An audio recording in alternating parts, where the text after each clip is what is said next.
अथ श्रीमद्भगवद्गीता अथ प्रथमोऽध्यायः। धृतराष्ट्र उवाच धर्मक्षेत्रे कुरुक्षेत्रे समवेतायुयुत्सवः मामकाः पाण्डवाश्चैव किमकुर्वत सञ्जय।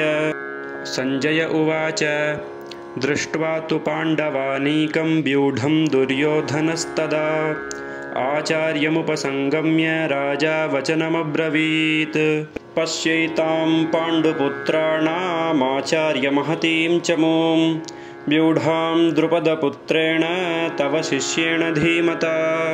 अत्र शूरा महेश्वासा भीमार्जुनसमायुधि युयुधानो विराटश्च द्रुपदश्च महारथः धृष्टकेतुश्चेकितानः काशिराजश्च वीर्यवान् पुरुजित्कुन्तिभोजश्च शैव्यश्च नरपुङ्गवः युधामन्युश्च विक्रान्त उत्तमौजाश्च वीर्यवान् सौभद्रो द्रौपदेयाश्च सर्व एव महारथाः। अस्माकं तु विशिष्टाये तान्निबोधद्विजोत्तम नायका मम सैन्यस्य संज्ञार्थं तान् ब्रवीमि ते। भवान् भीष्मश्च कर्णश्च कृपश्च समितिञ्जयः अश्वत्थामा विकर्णश्च सौमदत्तिस्तथैव च अन्ये च बहवः शूरा मदर्थे त्यक्तजीविताः नानाशस्त्रप्रहरणाः सर्वे युद्धविशारदाः। अपर्याप्तं तदस्माकं बलं भीष्माभिरक्षितं पर्याप्तं तुदमेतेषां बलं भीमाभिरक्षितम् अयनेषु च सर्वेषु यथाभागमवस्थिताः भीष्ममेवाभिरक्षन्तु भवन्तः सर्व एव हि।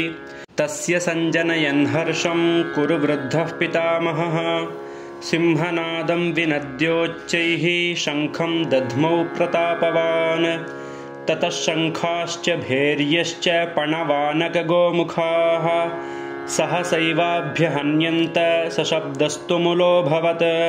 ततः श्वेतैर्हयैर्युक्ते महति स्यन्दने स्थितौ माधवः पाण्डवश्चैव दिव्यौ शङ्खौ प्रदध्मतुः पाञ्चजन्यं हृषीकेशो देवदत्तं धनञ्जयः पौण्ड्रं दध्मौ महाशङ्खं भीमकर्मा वृकोदरः अनन्तविजयं राजा कुन्तीपुत्रो युधिष्ठिरः नकुलः सहदेवश्च सुघोषमणिपुष्पकौ काश्यश्च परमेश्वासः शिखण्डी च महारथः धृष्टद्युम्नो विराटश्च सात्यकिश्चापराजितः द्रुपदो द्रौपदेयाश्च सर्वशः पृथिवीपते सौभद्रश्च महाबाहुः शङ्खान् दध्मुः पृथक् पृथक् सघोषोद्धार्तराष्ट्राणां हृदयानि व्यदारयत् नभश्च पृथिवीं चैव तुमुलो व्यनुनादयन्। अथ व्यवस्थितान् दृष्ट्वा धार्तराष्ट्रान् कपिध्वजः प्रवृत्ते शस्त्रसम्पाते धनुरुद्यम्य पाण्डवः हृषीकेशं तदा वाक्यमिदमाह महीपते। अर्जुन उवाच सेनयोरुभयोर्मध्ये रथं स्थापयमेच्युत यावदेतान्निरीक्षेऽहं योद्धुकामानवस्थितान् कैर्मया सह योद्धव्यमस्मिन् रणसमुद्यमे योत्स्यमानानवेक्षेऽहं य एतेऽत्र समागताः धार्तराष्ट्रस्य दुर्बुद्धेर्युद्धे प्रियचिकीर्षवः। सञ्जय उवाच एवमुक्तो हृषीकेशो गुडाकेशेन भारत सेनयोरुभयोर्मध्ये स्थापयित्वा रथोत्तमं भीष्मद्रोणप्रमुखतः सर्वेषां च महीक्षिताम् उवाच पार्थ पश्यैतान् समवेतान् कुरूनिति।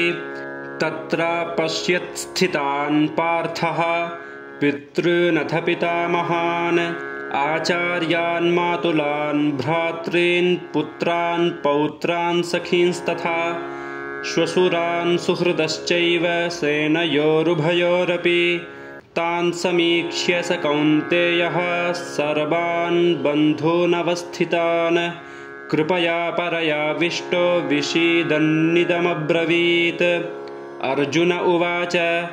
दृष्ट्वेमं स्वजनं कृष्ण युयुत्सुं समुपस्थितं सीदन्ति मम गात्राणि मुखं च परिशुष्यति वेपथुश्च शरीरे मे रोमहर्षश्च जायते गाण्डीवं स्रंसते हस्तात् त्वक्चैव परिदह्यते न च शक्नोम्यवस्थातुं भ्रमतीव च मे मनः निमित्तानि च पश्यामि विपरीतानि केशव न च श्रेयोऽनुपश्यामि हत्वा स्वजनमाहवे न काङ्क्षे विजयं कृष्ण न च राज्यं सुखानि च किन्नो राज्येन गोविन्द किं भोगैर्जीवितेन वा येषामर्थे काङ्क्षितन्नो राज्यं भोगाः सुखानि च त इमेव स्थिता युद्धे प्राणांस्त्यक्त्वा धनानि च आचार्याः पितरः पुत्रास्तथैव च पितामहाः